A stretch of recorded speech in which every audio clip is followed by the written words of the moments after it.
Hi everybody, it's Nikki here and welcome to a bookish video. So today we are going to have our December reading wrap up where I talk about all the books I read in December. So let's get straight into our stats. I read a grand total of 10 books in December. The physical pages I read was 2,439. I read 0 ebook pages, something we want to change in 2022. The audio hours of books that I own a physical copy of was 32 hours and 38 minutes.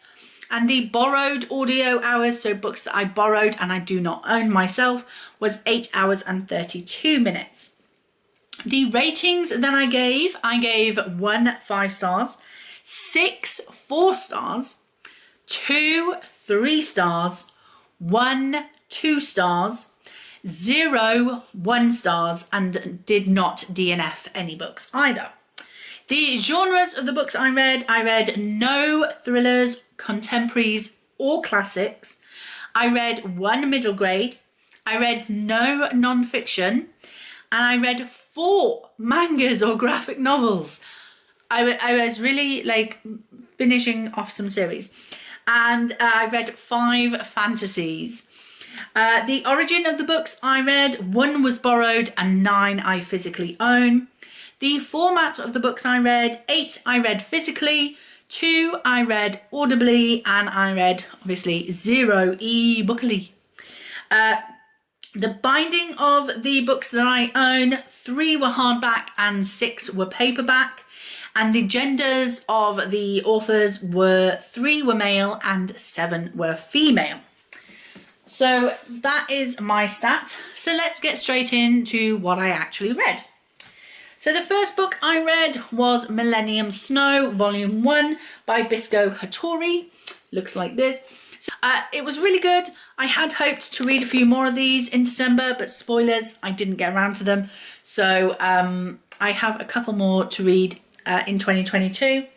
I gave this 4 stars. I really enjoyed it. My note says, love the story of Toya, who is the male vampire, and Chiyuki, who is the female human with a heart defect. Introduction of Satsuki, who is a male werewolf, was great. There's a love triangle and there's great art style. So yeah, I really thoroughly enjoyed this one, and that's why I had hoped to get on to volumes 2 and 3 in December, but I just ran out of time. So yeah, I thoroughly enjoyed that one. The next book I read was The Lost Apothecary by Sarah Penner. My notes for this one say, historical fiction with a duo timeline, the 1790s and modern day. Discovering the story of an apothecary who makes the decision to go against her own morals and suffers the consequences. Modern day woman's husband is manipulative and blames her for his infidelity. Heartbreaking, but so interesting. I found it so interesting, the link between the two stories, and you could see from what was happening in one timeline what was going to happen in the next timeline, and it was just so well linked to each other. I really enjoyed this. I kind of wish it was longer. I kind of wish we had like more in this story, but yeah, I absolutely loved it. It was a short, quick read.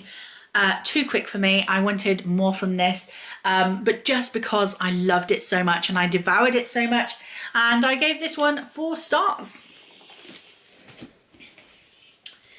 The next one I read was the audiobook, and that was The Night Spinner, which is book 3 in the Dream Snatcher series by Abby Elphinstone. My notes for this says, the narrator on the audiobook needs to turn it down a notch. Everything was heightened, so it got monotonous and I droned out so many times.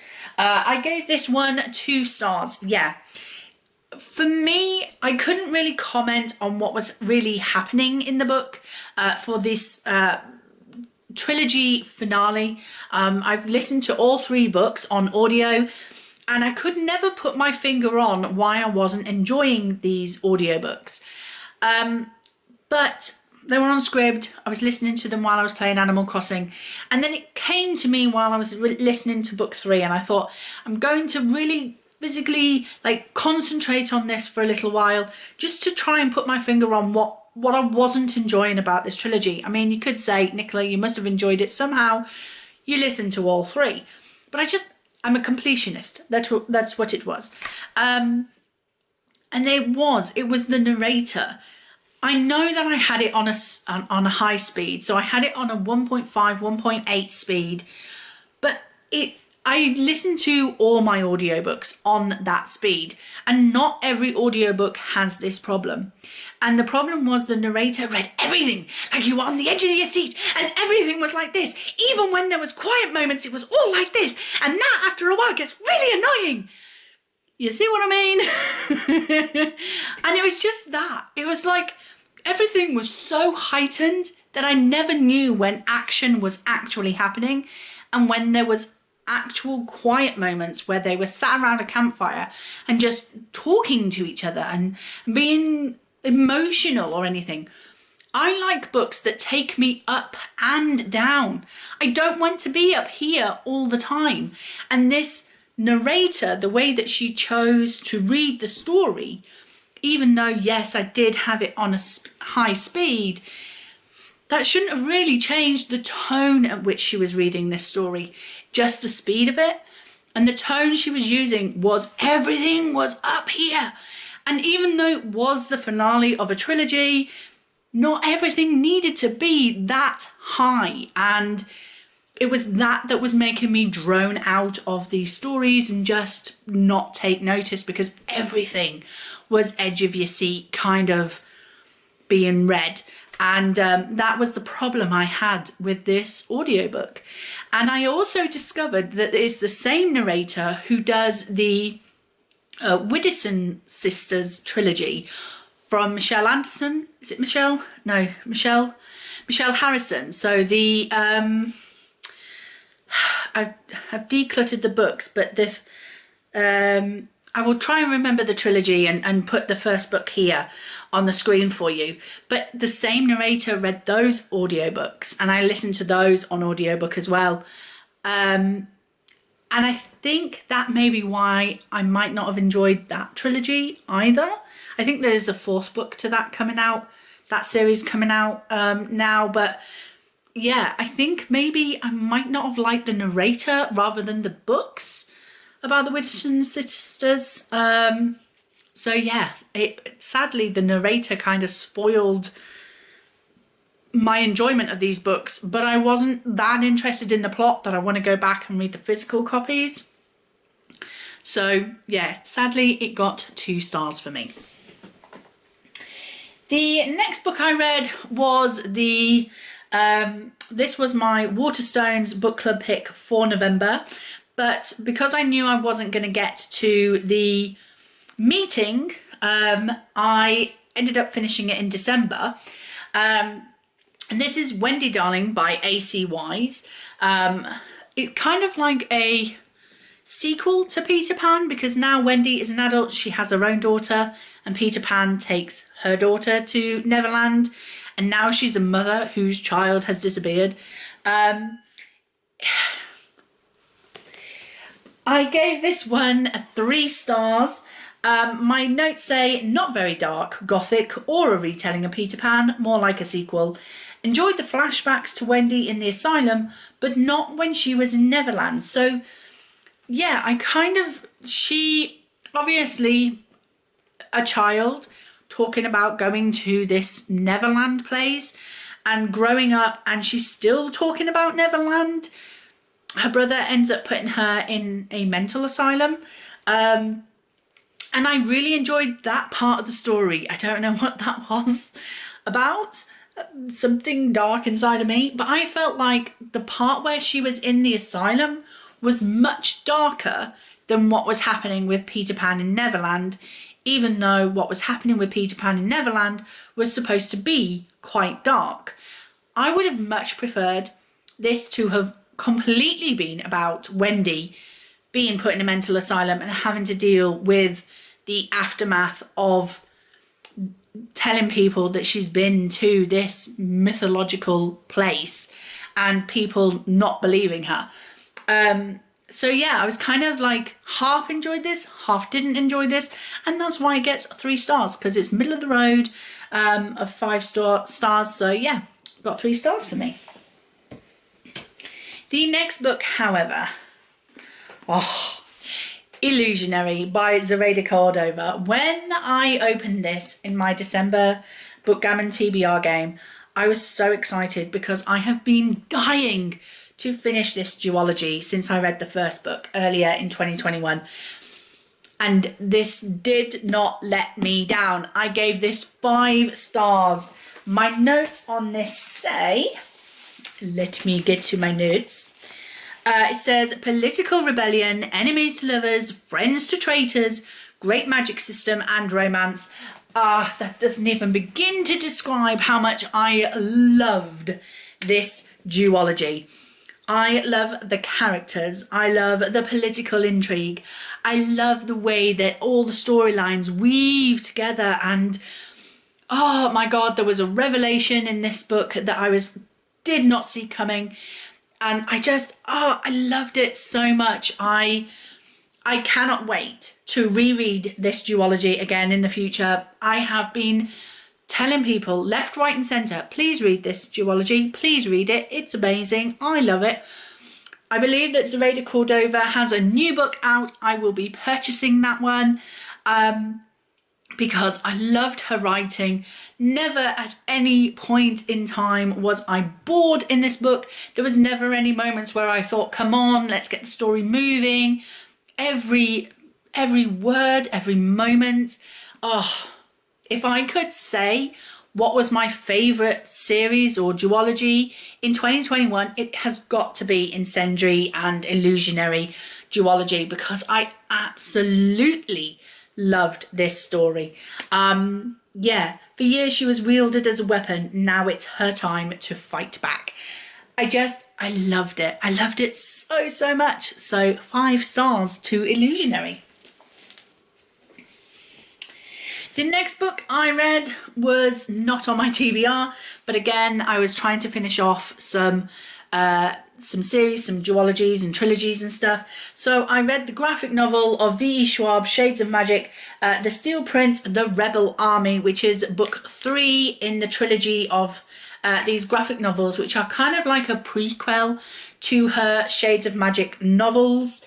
There is great artwork in here. My notes on this say, quick, sketchy style artwork. Doesn't increase my need or want to pick up the Shades of Magic book though. I gave this 3 stars. Yeah, I own the Shades of Magic by V.E. Schwab. I haven't picked it up yet because I've been working on reading other series and I don't really want to be starting a new series yet until I finish some series off. But after having read this short trilogy of graphic novels, it hasn't made me want to pick up Shades of Magic any sooner than I'm ready to. So I did enjoy it. I gave it 3 stars. I would say that the graphic novels are about 3-star level for me. They're not amazing. They're not great. But yeah, I enjoyed them. I enjoyed them for what they are. Maybe I might enjoy them more once I actually read Shades of Magic. But for what they were, as they are, reading them before the Shades of Magic book, they weren't amazing. They were okay. So yeah. Another book that wasn't on my December TBR, but I picked it up anyway, was the 6th and final volume of Death Note. These are the black editions, so there are 6 volumes in the black editions. There's 12 individual volumes, and then there is the one big bind up. I chose to purchase the black editions. Death Note, my favourite manga, and oh my god. This got 4 stars for me. My notes say this is the last volume in the series. Great ending. Cannot wait to watch the anime. Lots of twists and espionage and stuff. So yes, I have been reading this for over a year and a half. Not this particular volume, but this series. I have loved it so much. I fell in love with Rook, who is one of the Shinigami gods. He is, oh, I love him so much. I love the artwork in here. I love the characters in here. I will say that because of the manga artwork, I do sometimes get a little confused as to who is who. And I do have, as I say, the DVDs of the anime show. So I do want to watch that. And now that I've finished the mangas physically, I will probably go and watch that series, and I will probably fall in love with it even more once I see it alive on screen in front of me, and probably understand more the story. Reading it in manga form is great and I love it, but as I say, I've been kind of reading them over the last year and a half, so sometimes some of the story bits get lost for me. But when I watch the anime, I'll probably binge watch it, so it'll all make sense then. But yeah, I really enjoyed it. If you like manga, you've probably read Death Note. But if you're thinking of giving manga a try, I definitely suggest Death Note. It's really, really fun and interesting, and yeah, lots of espionage and tricking of each other. So yeah, that is that one. Next, I read, this was on my TBR for December, the classical comics version of A Christmas Carol, which was obviously originally written by Charles Dickens. This was gifted to me by the lovely Charlotte, so thank you very much. I got this for my birthday in November, and I really, really enjoy these classical comics. So my notes say, great artwork, easy to digest, enjoy the educational articles at the end of the book. Yes, I gave this one a 4 stars. Christmas Carol is not one of my favourite classics, but me and my husband did buddy read the actual novel by Charles Dickens last year for Christmas. I mean 2020 Christmas, which I really, really enjoyed. So I did start to buddy read this with my husband, but we kind of run out of time and I was only about halfway through with him. So I just finished it off. He wasn't too concerned about finishing it. So I finished it off myself. What I mean by the educational pieces at the back is these bits here. So it tells you all about like the Charles Dickens time period, and it gives you the family tree of Charles Dickens. And also just a timeline of his life, and then hard times of, you know, in that time period as well. So yeah, I really enjoy those bits. I say every time I read one of these that these are available for teachers as well. They can come in a like a ring binding thing, and you can get all sorts of teacher's aid and stuff like that. Here it is at the back here. So you can get all of these little extra bits. You get 100 pages photocopyable, I can't say that word, 100 photocopyable pages, cross-curricular topics and activities, ideal for differentiated teaching. No idea what that means. And the CD includes an electronic, wow, I can read. CD includes an electronic version of the teaching book for whiteboards, laptops and digital printing, and it only costs $19.99. I mean, like, if I was reading this in school, instead of having to read the full version of it, I would be so much more interested in it. So yeah, I highly recommend these. They're like dipping your toe into the classic genre without having to actually, you know, engulf yourself in it. So yeah, I love them. I gave it 4 stars. The next book was also not on my December TBR, but it was on my November TBR. But I decided to finish it in December, and that is Gods and Monsters by Shelby Mahurin, which is the 3rd and final book in the Serpent and Dove trilogy. I gave this one 4 stars, and my notes say, Slow burn to the end battle, but wrapped up nicely. Didn't keep me hooked. Nice smut scene though. So basically, what I mean by that was, despite the fact that this was the third and final book, the first, I'd say half to 2/3 of this book were really, really slow. You had, I would say you wouldn't know you were heading towards the final scene, the final battle of this trilogy at all, with the first part of this book.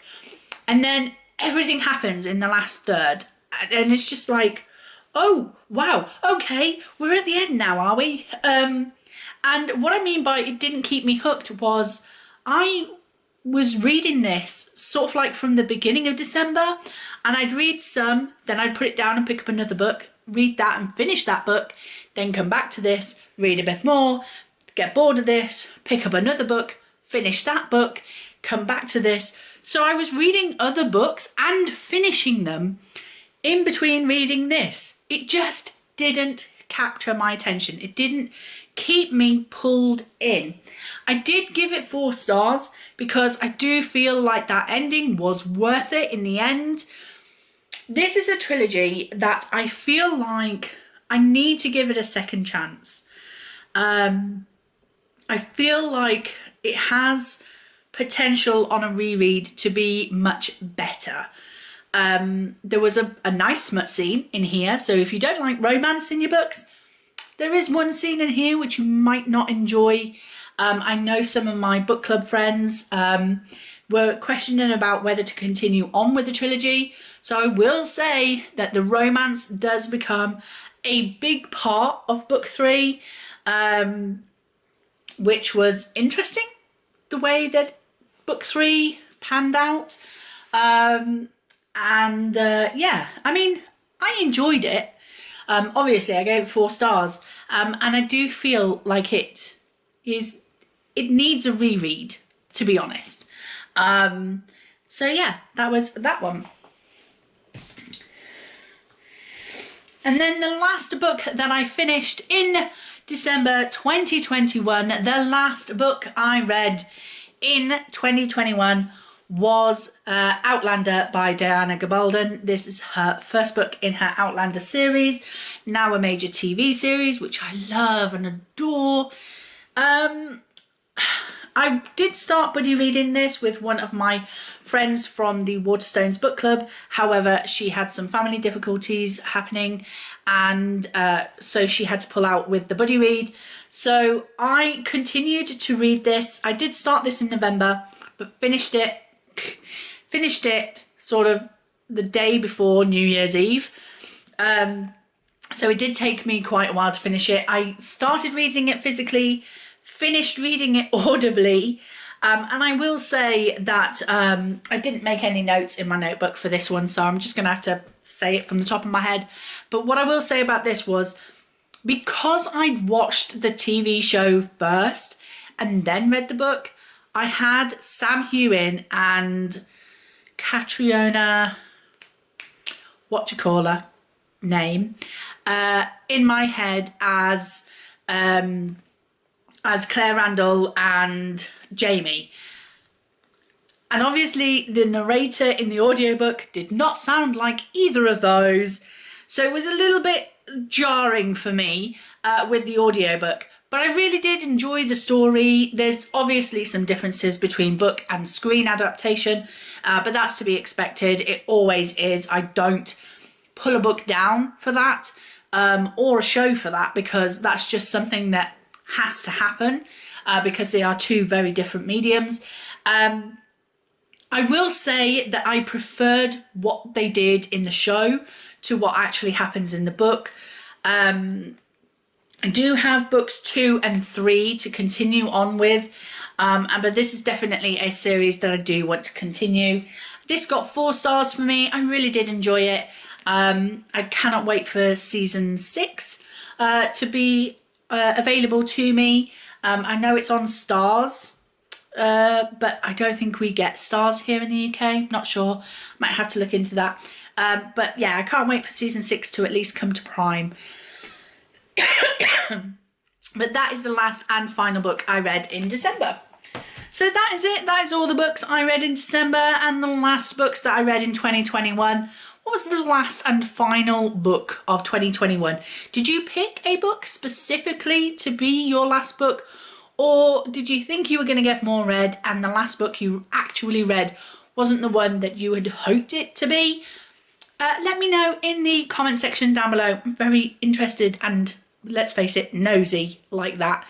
So that's it. Thank you very much for watching. I hope you enjoyed it. If you did, please like, comment and subscribe. And I will see you in the next video. Bye!